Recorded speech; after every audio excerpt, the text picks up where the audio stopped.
Chapitre 13, dans lequel Passepartout prouve une fois de plus que la fortune sourit aux audacieux. Le dessein était hardi, hérissé de difficultés, impraticable peut-être. Mr. Fogg allait risquer sa vie, ou tout au moins sa liberté, et par conséquent la réussite de ses projets, mais il n'hésita pas.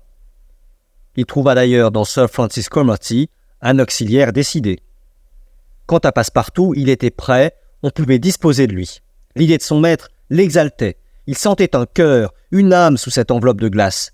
Il se prenait à aimer Phileas Fogg. Restait le guide. Quel parti prendrait-il de l'affaire? Ne serait-il pas porté pour les hindous? À défaut de son concours, il fallait au moins s'assurer sa neutralité.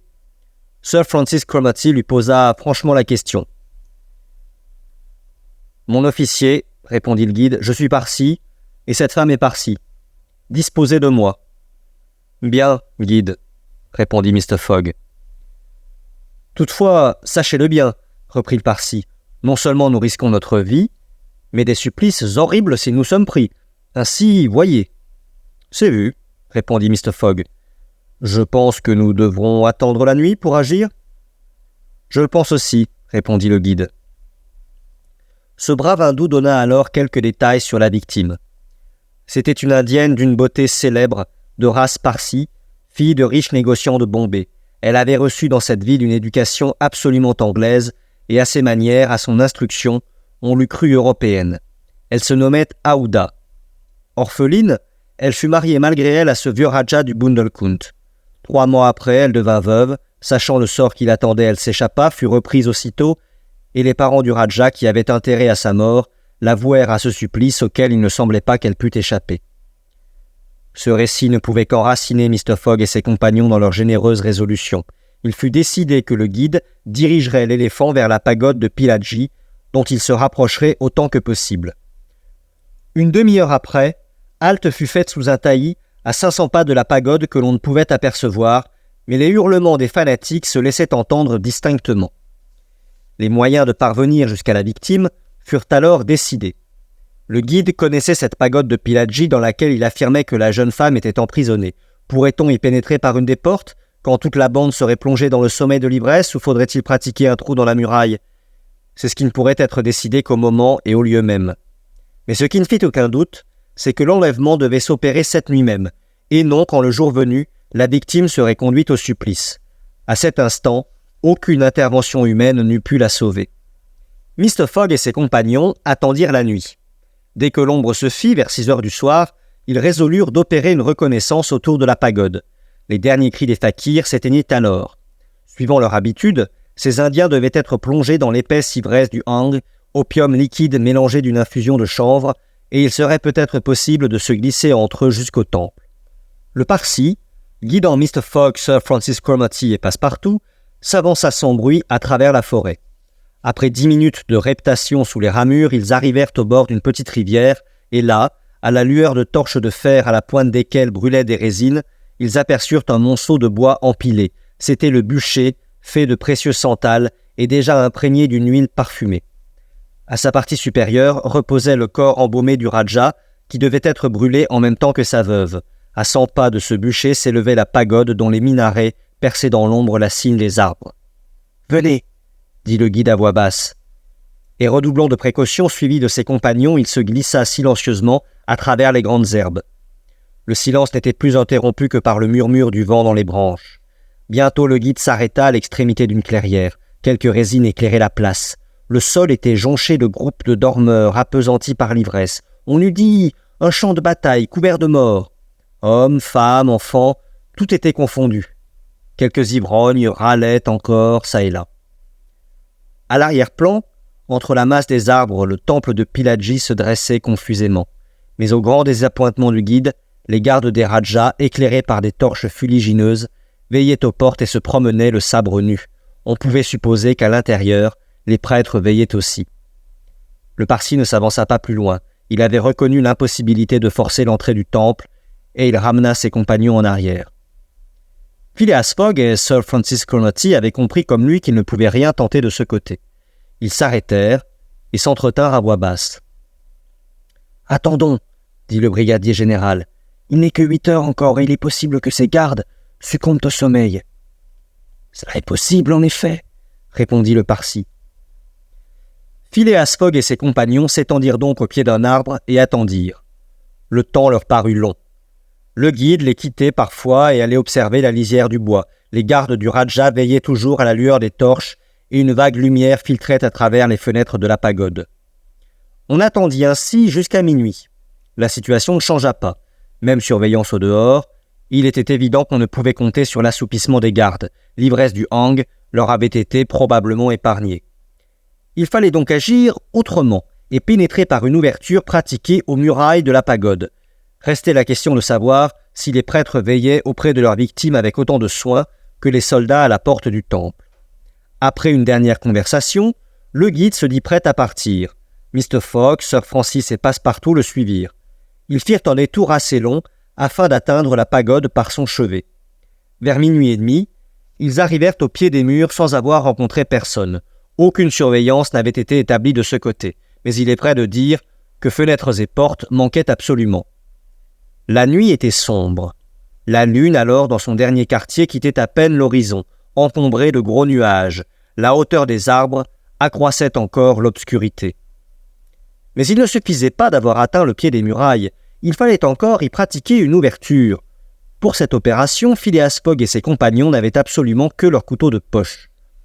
Très heureusement, les parois du temple se composaient d'un mélange de briques et de bois qui ne pouvait être difficile à percer. La première brique, une fois enlevée, les autres viendraient facilement. On se mit à la besogne en faisant le moins de bruit possible. Le Parsi d'un côté, Passepartout de l'autre, travaillait à desceller les briques de manière à obtenir une ouverture large de 2 pieds. Le travail avançait quand un cri se fit entendre à l'intérieur du temple et presque aussitôt d'autres cris lui répondirent du dehors. Passepartout et le guide interrompirent leur travail. Les avait-on surpris? L'éveil était-il donné? La plus vulgaire prudence leur commandait de s'éloigner, ce qu'ils firent en même temps que Phileas Fogg et Sir Francis Cromarty. Ils se blottirent de nouveau sous le couvert du bois, attendant que l'alerte, si c'en était une, se fût dissipée et prêts, dans ce cas, à reprendre leur opération. Mais, contretemps funeste, des gardes se montrèrent au chevet de la pagode et s'y installèrent de manière à empêcher toute approche. Il serait difficile de décrire le désappointement de ces 4 hommes arrêtés dans leur œuvre. Maintenant qu'ils ne pouvaient plus parvenir jusqu'à la victime, comment la sauverait-il? Sir Francis Cromarty se rongeait les poings. Passepartout était hors de lui, et le guide avait quelque peine à le contenir. L'impassible Fogg attendait sans manifester ses sentiments. « N'avons-nous plus qu'à partir ?» demanda le brigadier général à voix basse. « Nous n'avons plus qu'à partir, » répondit le guide. « Attendez, » dit Fogg. « Il suffit que je sois demain à Allahabad avant midi. »« Mais qu'espérez-vous » répondit Sir Francis Cromarty. « Dans quelques heures, le jour va paraître et la chance qui nous échappe peut se présenter au moment suprême. » Le brigadier général aurait voulu pouvoir lire dans les yeux de Phileas Fogg. « Sur quoi comptait donc ce froid anglais?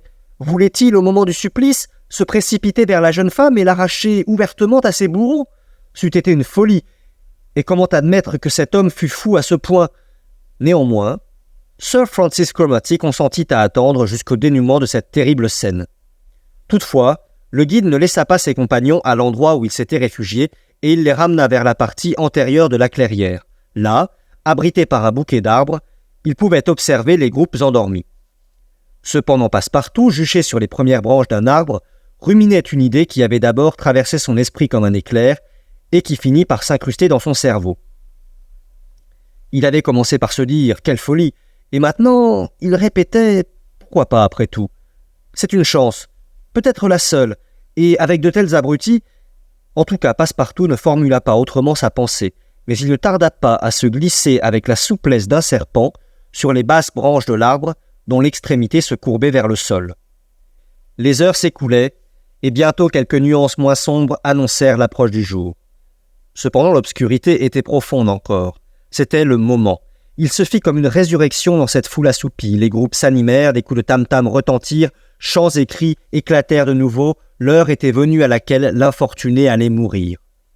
En effet, les portes de la pagode s'ouvrirent. Une lumière plus vive s'échappa de l'intérieur. Mr. Fogg et Sir Francis Cromarty purent apercevoir la victime vivement éclairée que 2 prêtres traînaient au dehors.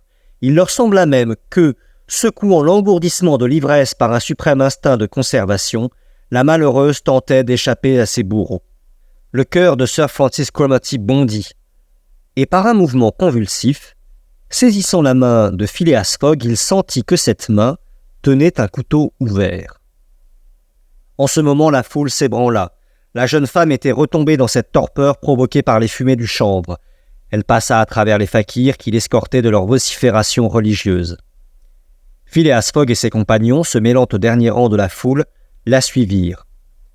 2 minutes après, ils arrivaient sur le bord de la rivière et s'arrêtaient à moins de 50 pas du bûcher, sur lequel était couché le corps du Raja. Dans la demi-obscurité, ils virent la victime absolument inerte, étendue auprès du cadavre de son époux. Puis une torche fut approchée, et le bois, imprégné d'huile, s'enflamma aussitôt. À ce moment, Sir Francis Cromarty et le guide retinrent Phileas Fogg, qui, dans un moment de folie généreuse, s'élançait vers le bûcher. Mais Phileas Fogg les avait déjà repoussés quand la scène changea soudain. Un cri de terreur s'éleva. Toute cette foule se précipita à terre, épouvantée. Le vieux Raja n'était donc pas mort, qu'on le vit se redresser tout à coup, comme un fantôme, soulever la jeune femme dans ses bras, descendre du bûcher au milieu des tourbillons de vapeur qui lui donnaient une apparence spectrale. Les fakirs, les gardes, les prêtres, pris d'une terreur subite, étaient là, face à terre, n'osant lever les yeux et regarder un tel prodige. La victime inanimée passa entre les bras vigoureux qui la portaient, et sans qu'elle parût leur peser. Mr. Fogg et Sir Francis Cromarty étaient demeurés debout. Le Parsi avait courbé la tête, et Passepartout, sans doute, n'était pas moins stupéfié. Ce ressuscité arriva ainsi près de l'endroit où se tenaient Mr. Fogg et Sir Francis Cromarty, et là, d'une voix brève, « Filons !» dit-il. C'était Passepartout lui-même qui s'était glissé vers le bûcher au milieu de la fumée épaisse. C'était Passepartout qui, profitant de l'obscurité profonde encore, avait arraché la jeune femme à la mort. C'était Passepartout qui, jouant son rôle avec un audacieux bonheur, passait au milieu de l'épouvante générale. Un instant après, tous 4 disparaissaient dans le bois et l'éléphant les emportait d'un trot rapide. Mais des cris, des clameurs et même une balle perçant le chapeau de Phileas Fogg leur apprirent que la ruse était découverte. En effet, sur le bûcher enflammé se détachait alors le corps du vieux Raja. Les prêtres, revenus de leur frayeur, avaient compris qu'un enlèvement venait de s'accomplir. Aussitôt, ils s'étaient précipités dans la forêt. Les gardes les avaient suivis. Une décharge avait eu lieu, mais les ravisseurs fuyaient rapidement, et en quelques instants, ils se trouvaient hors de la portée des balles et des flèches.